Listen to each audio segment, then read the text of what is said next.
Lisa, Yes, baby girl. when I grow up, I want to be a womenace to society. Then so shall you be.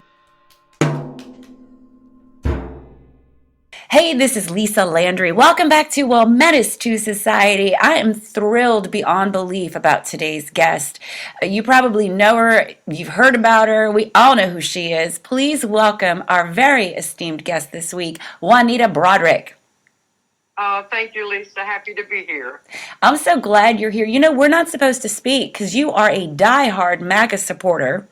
And and I don't have any hatred toward MAGA supporters. I understand that your ideologies are different than mine in some aspects, and then we have some crossover, definitively.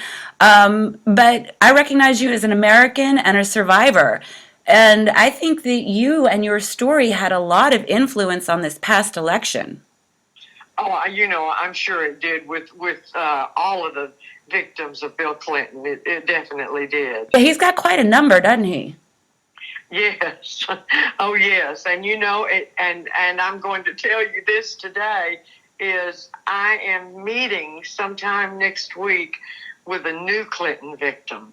It's not new. It happened 40 years ago. Very credible 75-year-old woman that is about to tell her story. My goodness. And you became a victim because you were actually working for him. Well, not for him. I was working in his campaign locally in my own county. I worked for about 3 or 4 weeks prior to the rape. And just going around, I got interested when some of my friends asked me to go to a volunteer meeting for Clinton for governor back in 1978. And so my little son and I would go around when I would leave my office in the evenings, and we would put up yard signs and things like that. You know, I was sexually assaulted by somebody that I helped get elected. I was doing campaign calls for him as he was running for city council, and then he ultimately sexually assaulted me in his office. It's not what happened to you by any stretch of the imagination. I'm just saying I'm so very sorry that you were out there supporting somebody you believed in and thought would make a good difference for your state, and then this horrible thing happens to you. Oh, exactly. And at that time, back in the 70s, the Clintons were very up and coming, and they seemed very bright. They were young. They were about 3 years younger than I. And they were just a dynamic duo that we thought were just going to be great for Arkansas. Oh, I can only imagine. I saw Bill Clinton speak live when he ran for president. I was a college student, and I went because he spoke at my university. And so I understand how compelling he is live. Oh, yeah. It's just like when his office called and asked if he could come by my nursing home and make a campaign stop there.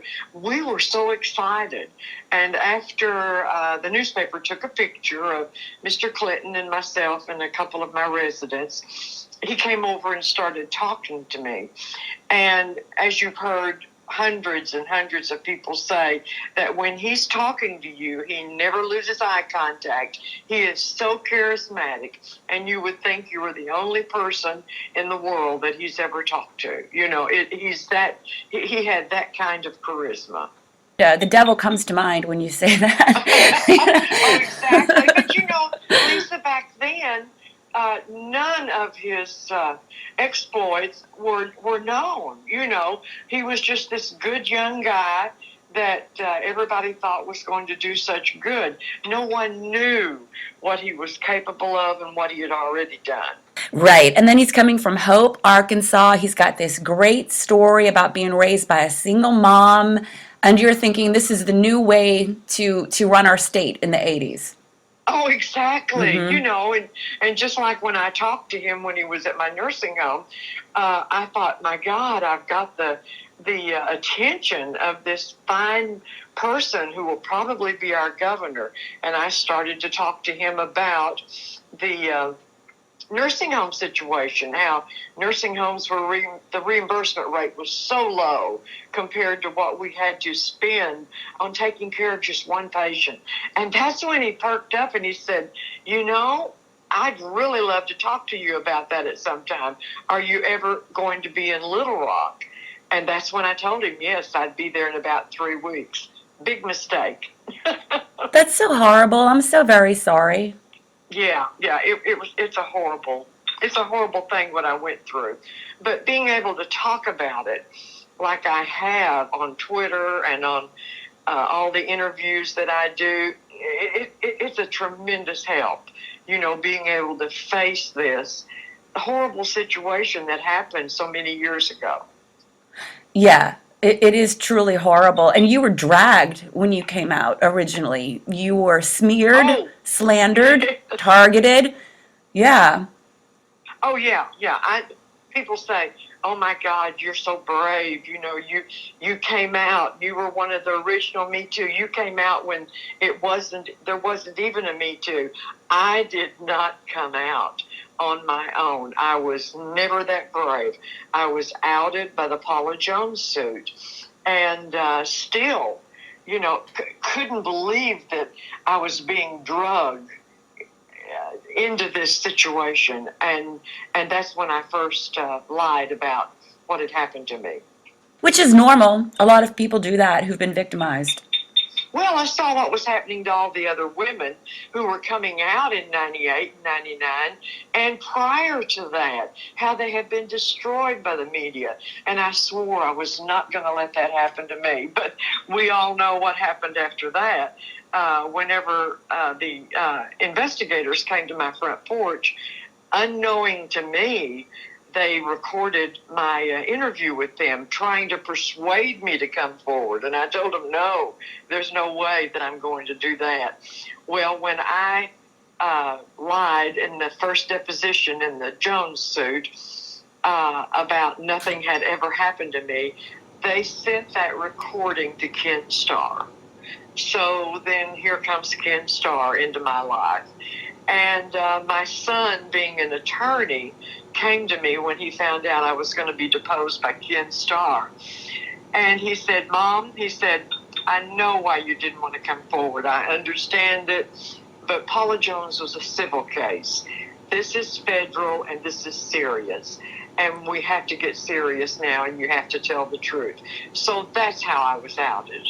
That's remarkable. I'm glad that your son is an attorney and had that insight to help guide you.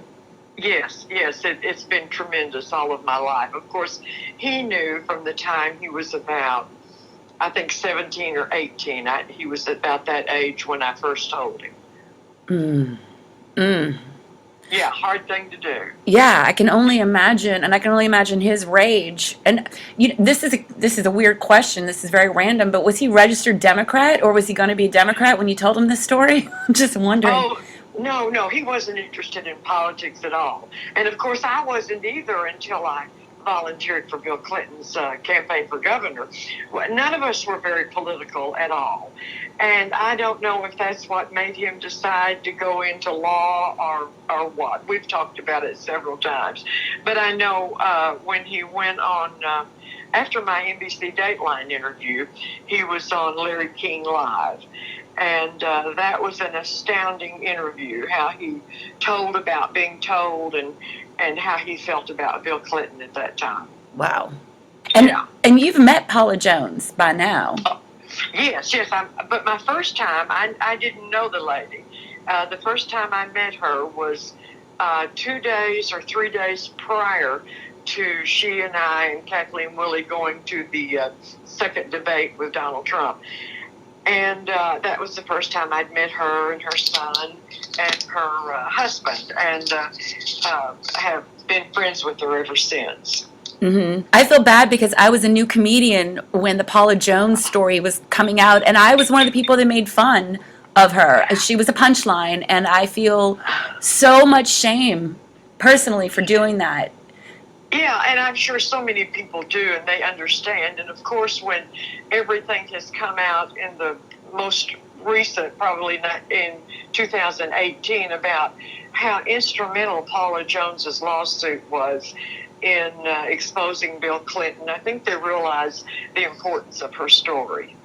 Yeah, it's horrific what happened to her. She was also targeted, like you were, and Hillary too. Hillary did not do a good job by any of you in my mind. Not at all. My gosh. No, it was, in fact, Hillary was the first person to ever threaten me, and it was about 3 weeks after the rape had occurred. I was still like, well, Lisa, you know this. I was just like a walking zombie. Yeah. I was trying to keep my business going, take care of my 8-year-old son, and keep my life going, and just absolutely putting one foot in front of the other. And that's all I was doing. And prior to the rape, I had helped arrange a fundraiser at my dear friend's house. That was a doctor and his wife that lived in my hometown.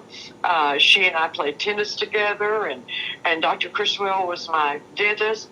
And I had completely forgotten about it until the day of the fundraiser, when Betty calls me and says, I need to get those lists. What time will you be here? I'd completely forgotten about it. So I told her after my office hours I would run that up to her before the fundraiser began. And I got up there about 30 or 45 minutes beforehand and gave her the information of the people that had told me that they wanted to contribute to the campaign and some other information. And I started to leave. Just as I start to leave, here comes Bill and Hillary in the back door of the kitchen, and I can see them commotion going on. So I start heading for the front door. I don't want to, come in contact with either one of them. Right, you're trying to avoid conflict. Right. I just didn't want to be there. I hadn't really accepted what had happened to me and was still blaming myself, for what had happened. Why did I let that man come to my hotel room? It was just a very hard time in my life. Mm-hmm. Well, just right when I start to the front door, here comes a gentleman who was a lifelong friend and a local pharmacist. And he had driven the Clintons from the airport to the Criswells. He comes straight over to me and said, "You're just not going to believe this, but the topic of the conversation all the way from the airport was Bill and Hillary asking me questions about you." And I just sort of froze. I thought, oh my God. So again, I start to the front door, and then out of the corner of my eye, I see Hillary coming straight for me. And she beats me to the door, to the area there. And as she's walking toward me, I keep thinking, oh my God, what am I going to say to this poor woman that's married to that monster? That was what was in my mind. Mm-hmm. Little did I know at that time. And then she comes over, takes a hold of my hand and says, "I just want you to know how appreciative that Bill and I are for everything you do in this campaign." And I could have nodded. I could have said thank you, but I just had to get out of there because I didn't want to see him. So I turned to leave, and then somebody grabs me from behind. I turn around, and it's Hillary Clinton. And she has a grip on my arm. And she pulls me back to her, and she says, "Do you understand everything you do?" And I could have fainted right then. I had no idea who this woman was, what her morals were, until that moment. And that was frightening to me. And of course, I immediately left. That's very terrifying. Yeah, it was. It scared the holy crap out of me. It really did. I thought, how can this woman know what happened to me and threaten me like that? It was mind-boggling. Yeah, that's really sick. Yeah, and it was one of the things that when I did my NBC Dateline interview with Lisa Myers back in '99, and I started to tell about this incident, and that's when the producer rushes in and says, "No, we cannot talk about Hillary." And to this day, that dumbfounds me. Yeah, I don't understand why the media runs cover for her so often. And I'd also like to state for the public record yet again that I'm not suicidal. Exactly. I think I've stated that many times on Twitter. Oh yeah, I have it in a bunch of podcasts. I'm sorry. I'm a believer and creator of the universe. I'm not going to off myself. Oh, exactly. That's right. That's just like Virginia Jeffries said here just a few months ago when she said, "I'm not suicidal." Mm-hmm. Mm-hmm. Yeah. Well, regarding Yeah. Epstein. Well, Yeah. you look at the track record and you look at the statistics and it makes you scratch your head, you know? Oh yeah, yeah. It's frightening, but gosh, I'm 77 years old now, and they say, well, why aren't you afraid? I'm just too old to be afraid at this point in my life. Well, that must have been terrifying though, because you weren't 77 when you were sitting in that studio and you've been invited there to talk about what's happened, and yet you're being censored. Yes, we couldn't believe it. Lisa and I both. We looked at each other because we had discussed it before. Mm-hmm. You know how she had threatened me, and then here comes the producer and says, "No, we can't go there." Yeah, well, it just goes right along with them holding the NBC Dateline interview until after the impeachment. It just all went hand in hand. Yeah, that did happen to you. You were interviewed and then they withheld the information from the public until after the impeachment had already been decided. Yes. And then they played it opposite the Grammys. Way to bury you, huh? Exactly. Yeah. Ronan Farrow had called me about, I think it was in February or March of this past year, about if I had any proof that NBC had held it. And I said, absolutely not. You know, there's no way you can prove that they held it. It's just common sense that lets you know that Andy Lack, being the director and the head of the news at NBC, was close friends with Clinton and was not going to be the one to be responsible for removing him from office. Wow. Yeah. It's crazy the way that we're manipulated by the media and by people that we trust.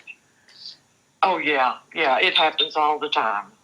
Do you think it's getting better as somebody who has survived all of this? I see a big shift happening. What do you think? Oh, I think so too. But the shift for my story started back in 2017 when Chris Hayes, I think on MSNBC, said that it's time for a reckoning about Bill Clinton. And then that followed with Michelle Goldberg's article in the New York Times, I Believe Juanita. And then Caitlin Flanagan also followed with a very nice supportive article about me. So yeah, it's the only people that have not supported me and the other Clinton victims at all is the Me Too. Wow, that's a big blind spot now, isn't it? Yeah, exactly. Yeah, no, they want nothing to do, you know, with the Clinton victims. I don't understand that as a survivor. I will admit, I was one of those people living in ignorance, and I voted for Bill Clinton, and I was like, okay, well, that happened, but I'm still a Democrat, so this is my tribe, and I'm going to keep supporting these people. And now I'm at a place where I just can't anymore. I feel bad for glossing over what happened to you. Yeah, it's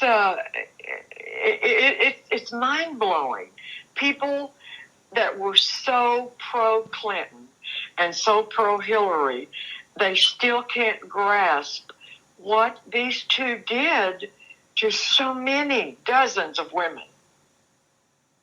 Dozens. I do want you to know, Juanita Broaddrick, survivor, champion of those who've been harmed by politicians especially. I was in Nevada when the 2016 election happened, and I know baby boomer women who were not registered Republican who refused to vote for Hillary. And what happened to you is one of the major reasons they did not want to support the Democrat campaign that year. Oh my goodness, that's surprising to me.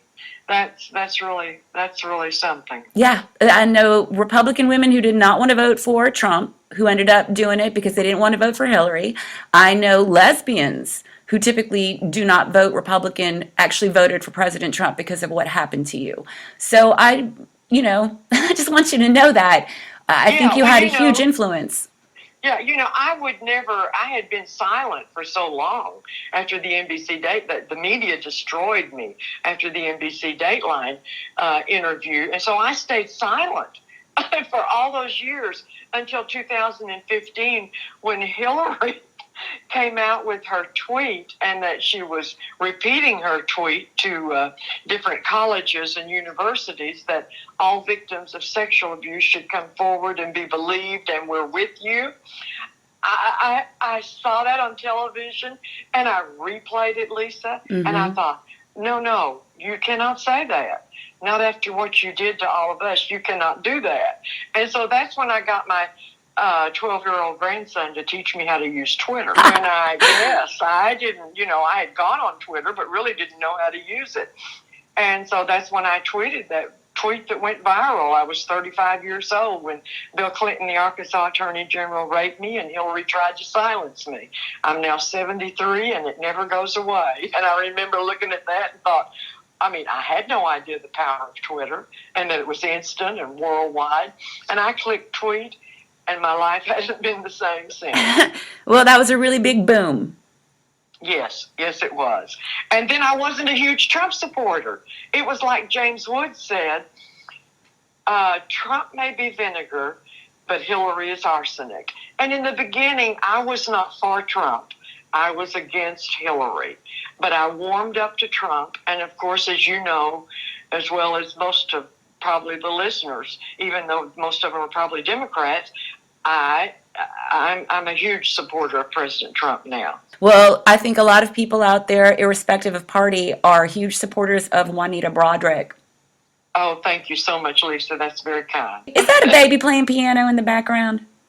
No, I don't hear that. Oh, I keep hearing tink, tink, tink, and I'm like, I think there's a little one in that home somewhere playing on a piano. No, not unless my cats do. Maybe it's and I don't have a piano, so I think it must be a bleeding over from something else. Oh, how strange. Okay. So what is something that happened along your journey that surprised you, other than the people who hurt you being protected? Oh, goodness, that is so difficult. I think probably the biggest thing is all of the emails and messages I get from victims, and it's astounding that they seem to look up to me for advice. And I give what advice that I can.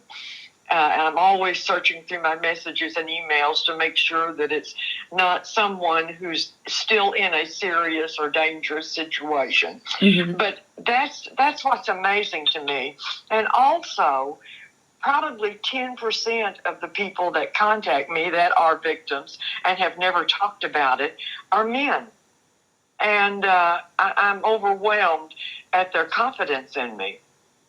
Wow. We do overlook the fact that a lot of men are victims. Right. It's because they don't want to talk about it because it's emasculating and it's not supposed to happen to guys. But I think the number is 1 in 6.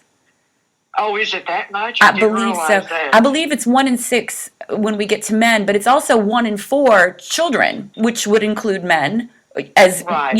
As youths. But the numbers of people who've been affected by rape, molestation, it's astounding how many of us there are. And if we could all come together as a voting bloc, maybe we would have better people in charge of our laws and things would change. Sure. Yeah, and it's very difficult, because you never know if someone's asking you for advice. I just tell them, the main thing you need to do is find someone close to you that you can confide in and talk to about it, especially if it's a new assault or a new rape. Please write down everything in the world that you can remember about the situation and what happened. Back in 1978, they say, well, why didn't you report it? Mm-hmm. Why didn't you call the police? Bill Clinton was the police. He was the attorney general of my state. And it's just like when the woman came into my room that I was traveling with and found me about 30 minutes after the rape. I was just a babbling. I don't know what you would say. I was in such a state of shock. Yeah, you were victimized. Yeah. And I remember her helping me change my clothes, get ice for my mouth, and just try to talk to me, because I was just absolutely in another world. And she says, what do you want to do? What do we do? And I just told her, I said, just take me home. We both knew that nobody would believe me. This man was the attorney general of my state. It's like when Eric Schluterman, the attorney general of New York, was relieved from his office. Well, he resigned. And one woman in the New York Times made the comment, one of his victims, what do you do when your abuser is the top law enforcement officer in your state? You have nowhere to turn. And also, this man, as Attorney General, regulated the nursing home businesses. Oh, gosh. I mean, that was my business. I owned it. Oh, gosh. And so what do you do? They say, well, you could have done there was no DNA rape kit. And if there had been, I wouldn't have done it. I for months blamed myself for being so naive to allow that man to come to my room. It wasn't until, I guess it was 1991, when I was down at a nursing home meeting again in Little Rock, and a man comes to the door and said, Mrs. Broaddrick. I was Broaddrick by that time. I was Hickey when the rape occurred. And he comes to the door and said, Miss Broaddrick is wanted in the hall. So I get up and go out there, and he points down around the corner, down by the elevator, and he said, you're wanted down there. I walk down there, and just as I round the corner, there stands Bill Clinton. You're talking 13 years after the rape had occurred. I hadn't seen him. I hadn't spoken to him but once on the telephone, and I'll tell you about that in a minute. And he comes over to me. There stands his two Arkansas State policemen behind him, and he comes over to me and starts apologizing. And he's saying all these things like, I'm a changed man, I'm a family man, I'm so sorry for what I did, and, all of this other. And I just kept backing up from him, and in disbelief and fear. Here's the man standing in front of me, apologizing for this horrific rape and what he did to me. And I remember standing there and looking at him, and I said, you go to hell. And I walked back to my employees. They were standing there waiting for me. And by the time I got back to him, I was crying. I couldn't believe it. And they said, what did he want? And I said, he apologized. And I think that was the time that I really said, hey, this isn't your fault. This jerk did this to you, and he's just admitted it. Yeah. Yeah, it was unreal. But what I started to say when I returned back home after the rape, I would get these phone calls from Bill Clinton. And when I didn't answer the phone, and it was my assistant that did, she would say, Bill Clinton's on the phone. And I said, well, just tell him I'm busy right now. I can't talk. Well, about the third or fourth call, I had the misfortune of answering it. And it was Bill Clinton in this very calm, normal voice saying, hi, Juanita, it's Bill. When are you coming back to Little Rock? And I just hung up the phone. I just thought, my God, what on earth is this man thinking? That's incredible. Yes, it was. Do you think he was trying to intimidate you? Do you think he was trying to pretend that you wanted it and trying to mess with your head? What would be the motivation? I have to equate it back to how he reacted after the rape. I sat up on the side of the bed. This man had bitten my top lip to keep me quiet because I started screaming. And he had bitten my top lip. My lip was swollen 2 to 3 times the normal size. It was bleeding. And he gets up and he starts to straighten himself. And he just looks at me, Lisa, real bewildered. And he says, don't worry, I'm sterile. I had mumps when I was a boy. And I thought, what in the hell are you saying that to me for? My God, what you just put me through. And then he just calmly walks to the door. Like it was an everyday thing. We're talking 8:30 in the morning before I'd gone to the meeting. We're talking that time of the morning. He walks to the door, motions to my mouth, and says, you better put some ice on that, and walks out the door. It's like it was an everyday occurrence to him. Well, considering the numbers, maybe it is. I know. I know. You have to wonder. Yeah. And also, well, first of all, I'm sorry that happened to you. That's shocking and horrifying. And I did know some of that, but not quite all the details you just shared. But also, if he's sterile, where did Chelsea Clinton come from? Oh, I've never believed Chelsea was his biological child, but it's just like me. She's still his child. He may not have fathered her biologically, but he raised her. It's just like me.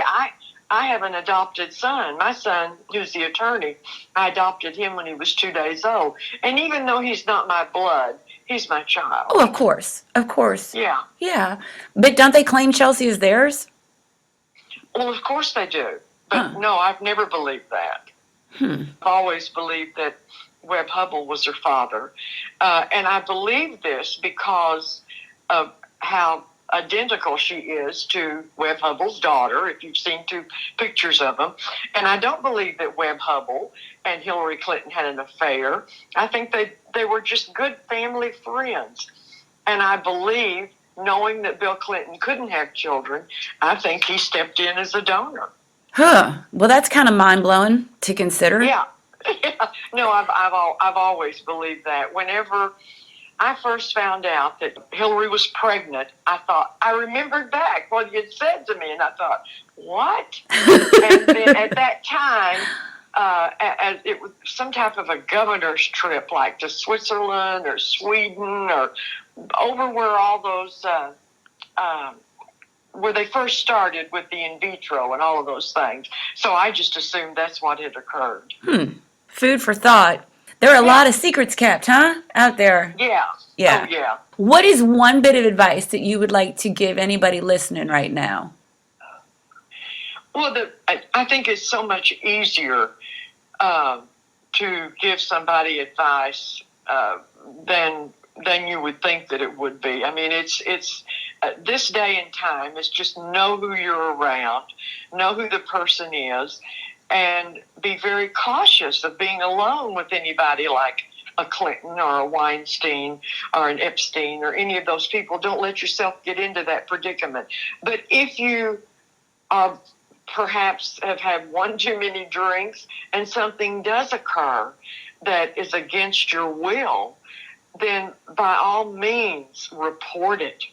Report it to anyone that you can report it to, and at least tell a close associate or a friend. And remember everything about it.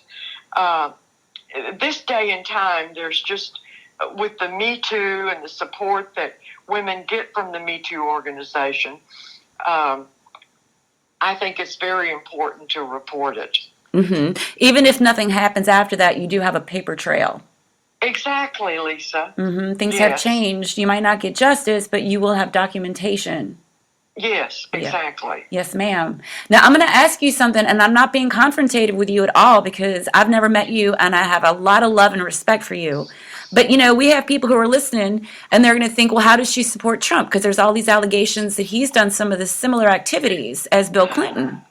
Right, and many of them, I mean, most of them have gone nowhere. You know, where are these? Why haven't they come to a court? Why haven't these women gone on with these accusations? They have the support of millions of Democrats. Why aren't they doing something about it? I read a lot of stuff, and I wonder, because the media does target President Trump, one would imagine these victims would be helped. Yes, and they have, and if there's someone out there that has a legitimate case against President Trump, my gosh, they need to go forward with it and show their proof. They need to be investigated and vetted like I was. And I was only being vetted for an NBC Dateline interview.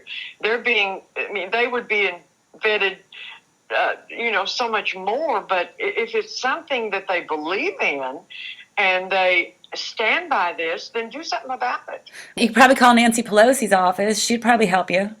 Exactly. If they have legitimate allegations, then do something. Mm-hmm. I know that Karen Monahan was victimized by Keith Ellison over in Minnesota, and he actually became Attorney General after her claims. I know, and I've spoken with Karen at a few different times and feel so sorry for her. That what she's gone through and what she went through in that relationship was horrible. I do have a lot of sympathy for her. I have a lot of sympathy for all victims, and especially those of us who have been victimized by politicians and people who are well enough connected to make all these things allegedly disappear. Yes. It's mind-boggling. Mm-hmm. Where we are in the world right now with people that have gotten by with so much. Well, hopefully their time is done. Oh, I hope so too, Lisa. It doesn't matter if they're a Republican or if they're a Democrat. If they've committed this horrible act, they need to be brought to justice.